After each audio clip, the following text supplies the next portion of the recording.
Olá, é um prazer ter você aqui. Você está no Theo Reformata Cast. E sim, aqui a teologia muda sua mente. É isso mesmo. E hoje, vamos mergulhar em uma literatura que vai fazer a sua mente expandir. Hoje a nossa conversa é sobre o livro A Oração Muda as Coisas, do R.C. Sproul. Um livro pequeno, né? Mas olha, gigante em profundidade. A gente vai começar a desvendar juntos o lugar e o propósito da oração na vida de quem crê. Preparados? Vamos lá. Então, para começar, qual é o alvo da vida cristã, segundo o livro? Ele aponta que é a piedade, certo? Que vem da obediência a Cristo. Exatamente. E a obediência, ela abre as portas para uma experiência cristã mais rica, mais profunda. A oração entra aí, tipo assim como combustível. É o que motiva, que nutre essa obediência. Coloca nosso coração na sintonia certa para desejar obedecer, sabe? Entendi. Então não é só saber a palavra, tipo ter o conhecimento. O conhecimento da palavra é essencial, claro. Mas sem a comunhão com Deus na oração, esse conhecimento pode ficar meio abstrato, talvez. O Espírito Santo ele nos ensina, ilumina a palavra e nos ajuda a responder ao Pai em oração. É um ciclo. Faz sentido. Quer dizer, a oração é vital. É isso. Alguém pode até orar sem ser cristão, né? Tipo, num momento de desespero. Mas não dá para ser cristão sem orar. Lembra de Romanos 8,15? A adoção nos faz clamar, Abba, Pai. É como respirar para a vida espiritual. E ainda assim, como a gente negligencia isso, né? É impressionante. Pois é. Uma coisa interessante que o autor levanta é difícil orar, sabe? Especialmente em particular, com um motivo falso. Como assim? Pregar, fazer ativismo, isso até dá para fazer por motivos errados. Vaidade, sei lá. Mas ter comunhão íntima com Deus sozinho, por puro interesse, é bem improvável que se sustente. A própria oração exporia isso. Entendi. E ele fala também que somos convidados, mas também ordenados a orar. É um dever. Exato. É um privilégio imenso, mas é também um dever.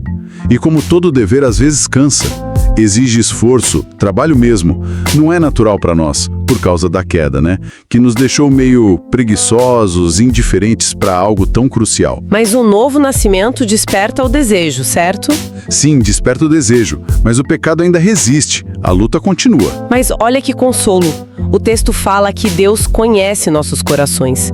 Ele ouve até o que a gente não consegue falar. É um consolo enorme. E quando a gente não sabe o que orar ou como orar, Romanos 8, 26 e 27 é incrível isso. Diz que o próprio Espírito Santo intercede por nós com gemidos inexprimíveis. Ele supre nossa fraqueza. E tem mais, né? O versículo 27 sugere que o Espírito meio que corrige nossas orações tortas antes de levar ao Pai. É fascinante pensar nisso. A ideia é que ele intercede segundo a vontade de Deus. Então, de alguma forma, ele alinha nossos pedidos, mesmo os errados, com o propósito divino. Incrível, né? Muito. O autor chama a oração de segredo da santidade. Parece forte isso. É forte, mas ele justifica olhando para os grandes nomes da história da igreja. Cita o John Wesley, que não tinha muito apreço por ministros que não oravam pelo menos 4 horas por dia. Imagina. Uau!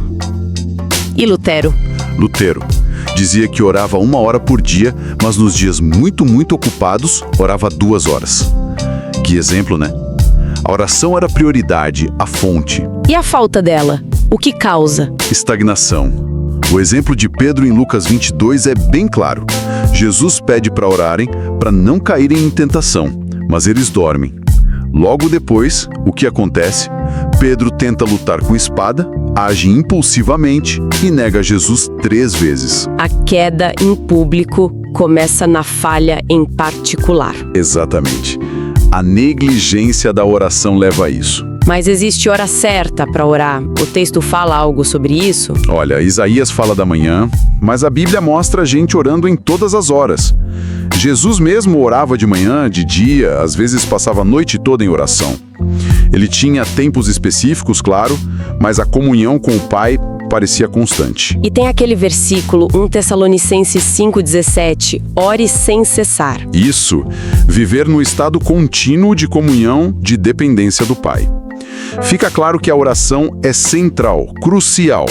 Mas nossa, como é muitas vezes negligenciada e mal compreendida. E isso nos leva direto para o segundo ponto, né? O propósito da oração, que é a questão que sempre surge. Se Deus é soberano, sabe tudo, controla tudo, por que orar? A pergunta de $1 milhão. E a que dá título ao livro. A oração muda mesmo as coisas? Qual a primeira resposta que o livro dá? A primeira é bem direta.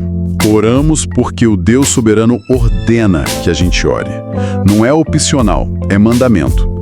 Só isso já deveria bastar, né? Verdade. Mas ele vai além, né? Afirma que a oração é eficaz. Sim, e se apoia na Bíblia para isso. Tiago diz que não temos porque não pedimos. E depois que a oração feita por um justo pode muito em seus efeitos. A própria Bíblia diz que funciona, que produz resultados. Não é só um exercício mental. Aí entra a citação de Calvino, que é bem longa no livro, mas importante. Importantíssima. Calvino basicamente diz: Deus não precisa que a gente lembre ele de nada. Ele já sabe tudo. A ordem de orar não é para benefício dele, mas nosso. Nosso benefício. Como assim? Vários pontos. Primeiro, orar é reconhecer que tudo vem dele. É um testemunho que glorifica Deus. Certo. Segundo, isso volta para nós. Acende nosso coração para buscar, amar e servir a Deus mais. Terceiro, nos faz examinar nossos desejos antes de apresentar a Ele. Tipo, será que eu quero isso mesmo? Por quê? E tem mais um ponto, né? Sobre receber a resposta. E isso nos prepara para receber os benefícios com gratidão, lembrando que vieram das mãos dele. Não foi sorte, não foi nosso esforço apenas, foi Deus agindo. Então, resumindo, Calvino, oramos para a glória de Deus, em primeiro lugar, e para o nosso benefício, em segundo. E uma coisa leva a outra. Perfeito. Deus busca a sua glória e nós somos beneficiados quando Ele é glorificado. E é bom lembrar, oração não é monólogo, não é autoajuda. É uma conversa com um Deus pessoal. Mesmo Ele já sabendo o que a gente pensa? Mesmo assim, Ele convida, venha, fale comigo, apresente seus pedidos. A gente vai à oração para conhecer a Deus e para ser conhecido por Ele.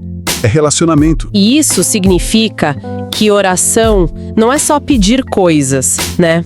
De jeito nenhum. É um erro pensar assim. E a adoração, o louvor, a ação de graças, a confissão, a soberania de Deus não anula nada disso, pelo contrário. Deveria intensificar. Como assim intensificar? Saber que Ele já sabe o que eu vou dizer antes de eu falar, torna meu louvor ainda mais, bonito, íntimo. É como um casal muito próximo que já se entende no olhar. Quanto mais entendemos a soberania dele, mais nossas orações deveriam transbordar de gratidão por cada coisinha boa. E a confissão dos pecados? Se Deus é soberano, Ele é culpado. Não, de jeito nenhum. O livro rejeita isso totalmente.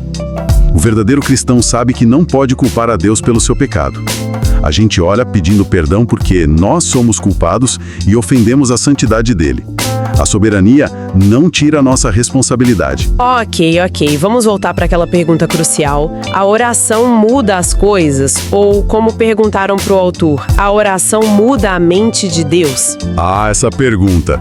A resposta dele para muda a mente de Deus foi um não, bem direto. Mas para muda as coisas, a resposta é um sonoro é claro que sim. Certo, essa distinção é a chave. Como ele explica isso? Deus não muda a mente, mas as coisas mudam. Exato. A mente de Deus, seus decretos eternos, sua natureza, isso é imutável. Tem coisas que Deus determinou desde a eternidade, tipo a volta de Jesus. Isso vai acontecer, não importa o quanto a gente ore contra. E aquela passagem de Mateus 18, se 2 ou 3 concordarem? Ele alerta para não usar isso como um cheque em branco para qualquer pedido. O contexto ali é disciplina na igreja. Precisamos olhar o ensino todo da Bíblia, não só um versículo isolado. Mudança de mente? Boa pergunta. O livro explica isso usando um termo técnico, antropomorfia. É quando se descreve Deus usando termos humanos para a gente poder entender um pouco. Não significa que Deus pecou e precisou se arrepender como nós.